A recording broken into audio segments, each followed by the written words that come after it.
మరో క్యాలెండర్ మారిపోయింది. పాత ఏడాది వెళ్ళి కొత్త ఏడాది వచ్చేసింది. కొత్త సంవత్సరానికి స్వాగతం పలుకుతూ సంబరాలు, ఆలయ సందర్శనలు చేయటం సహజమే. దీంతో పాటు నూతన ఏడాదిలో ఇది చేయాలి, అది చేయకూడదు అంటూ కొందరు తీర్మానాలు కూడా చేసుకుంటారు. అయితే చాలామంది జీవితాల్లో వాటి అమలు మూన్నాళ్ల ముచ్చట అన్నట్లే ఉంటుంది. 4 రోజులు హడావిడి చేసి వదిలేసేవాళ్లే ఎక్కువ. మరి ఎందుకిలా అంటే తమ స్థాయికి మించిన లక్ష్యాలను నిర్దేశించుకోవడమే. మరి కొత్త ఏడాది లక్ష్యాలను ఎలా నిర్దేశించుకోవాలి, వాటిని పూర్తి స్థాయిలో అమలు చేయాలంటే ఏం చేయాలి, ముఖ్యంగా విద్యార్థులు తమ భవిష్యత్తును తీర్చిదిద్దుకోవడానికి ఎలా ముందుకు సాగాలి?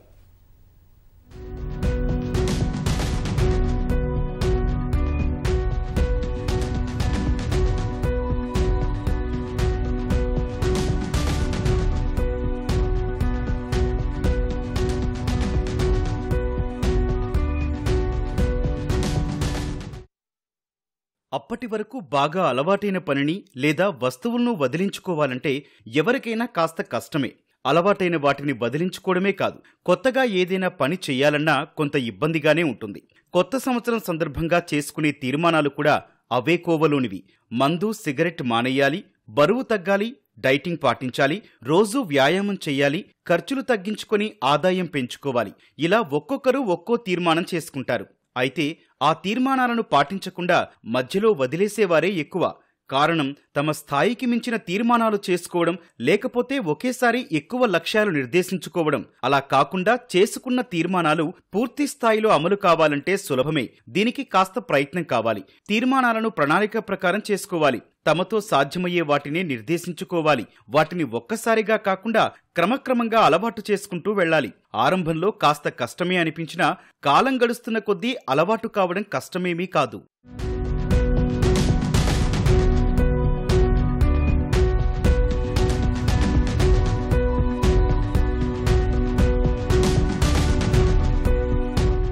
కొత్త ఏడాదిలో చాలామంది చేసుకునే తీర్మానాలను చూసి వెక్కిరించేవారే ఎక్కువ. తన వల్ల అవుతుందా అని నవ్వుతుంటారు కూడా.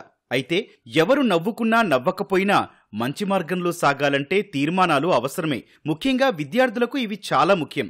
సోషల్ మీడియా మాయలో పడి చాలామంది విద్యార్థులు చదువును నిర్లక్ష్యం చేస్తున్నారు.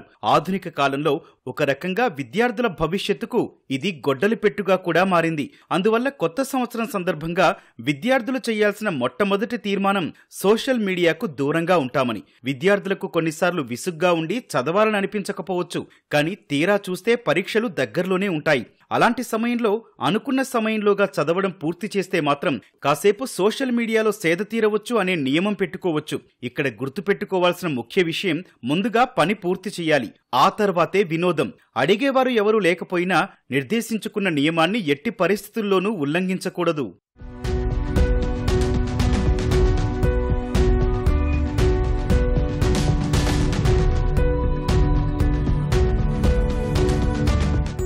కొత్త ఏడాది సందర్భంగా నిర్దేశించుకున్న లక్ష్యాలను పూర్తి చేయడంలో ప్రణాళిక చాలా కీలకం.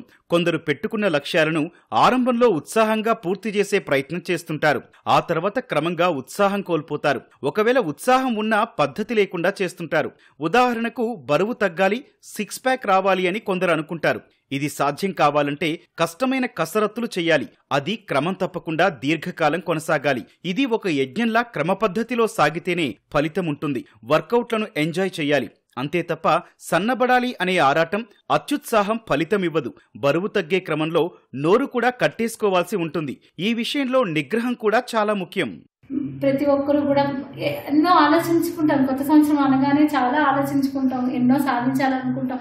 కానీ ఉదాహరణకి మన అందరం కూడా సంవత్సరం రాగానే జిమ్కి వెళ్ళిపోవాలనుకుంటాం. కానీ జిమ్కి వెళ్తే పొద్దున్న అనగానే ఒక వారానికే మనం దాన్ని వారం రోజులు వెళ్తాం, మళ్ళీ దాన్ని సడలించేసుకుంటాం. అంటే ఏకాగ్రతకి దాన్ని కోల్పోతూ ఉంటాం. ప్రతి ఒక్కరు కూడా ఒక మంచి ప్రణాళికను వేసుకొని కానీ సాధించుకుంటే కనుక జీవితంలో సాధించలేదంటూ ఏమీ ఉండదండి. మంచిగా మనందరం కూడా ఉండాలి. టెక్నాలజీ పెరిగిపోతుంది, మంచి మంచి టెక్నాలజీ వచ్చేస్తుంది. ఏదో ఒక కొత్తగా ప్రతిరోజు కానీ మనం కొత్తగా ఆలోచించుకుంటే కొత్తగా మనం ప్రతిరోజు నూతన సంవత్సరం అవుతుంది. మనం ఎదగాలంటే ఎత్తుకు పై ఎత్తు వేయాలంటే మనుషులను చదవాలి. తమ జీవిత సారాన్ని కాచివడబోసిన మంచి రచయితల పుస్తకాలను పఠించాలి. జిమ్కి వెళ్లి వ్యాయామం చేస్తే శరీరానికి ఎంత మంచిదో పుస్తకాలతో మెదడుకు అంత వ్యాయామం. నూతన ప్రదేశాలకు వెళ్లడం, కొత్తగా అవగాహన పెంచుకోవడం, సమాజాన్ని అర్థం చేసుకోవడం వంటివి మనకు లౌక్యాన్ని నేర్పిస్తాయి. బుర్రలో తెలివి మాత్రమే కాదు, ఒంట్లో సత్తువ ఉన్నప్పుడే అనుకున్నవన్నీ చెయ్యగలం. ఇప్పుడంటే కుర్రాళ్లం, ఏది అనుకుంటే అది చేయగలం. కాస్త వయసు మీద పడితే దీర్ఘకాలిక లక్ష్యాలను సాధించే ఓపిక ఉండదు. అందుకే ఆరోగ్యాన్ని కాపాడుకునే అలవాట్లు పెంచుకోవాలి. జిమ్కు వెళ్తామా, ధ్యానం చేస్తామా అన్నది మన చేతుల్లోనే ఉంటుంది. పొగాకు, మద్యం వంటి చెడు అలవాట్లకు దూరంగా ఉండాలి. అలాంటి అలవాట్లు ఉన్న స్నేహితులను దూరం పెట్టాలి. లేకుంటే వారి చేత వాటిని మాన్పించాలి. కొత్త సంవత్సరంలో ఇది కూడా ఓ తీర్మానం కావాలి.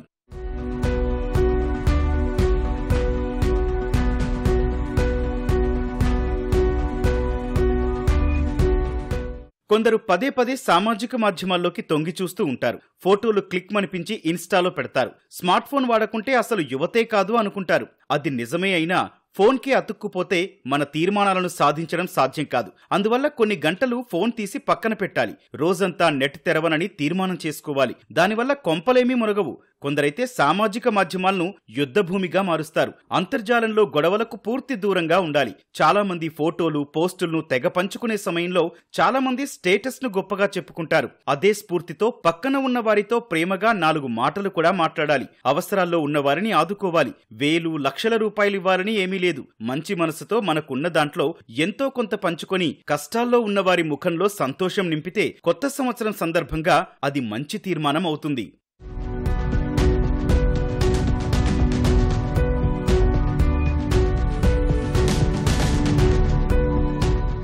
ఏ పని చేయాలన్నా చాలా మంది దాన్ని ఎలా చేయాలన్న విషయాన్ని ముందుగా ఆలోచిస్తారు.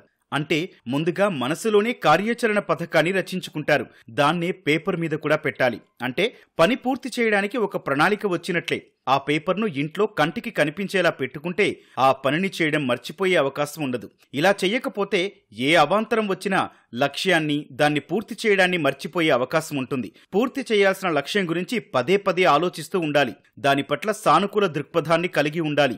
ఎలాగైనా పూర్తి చెయ్యగలననే నమ్మకాన్ని కలిగి ఉండాలి. అప్పుడు ఎలాంటి తీర్మానాన్నైనా పూర్తి చేయడం అసాధ్యం కాదు.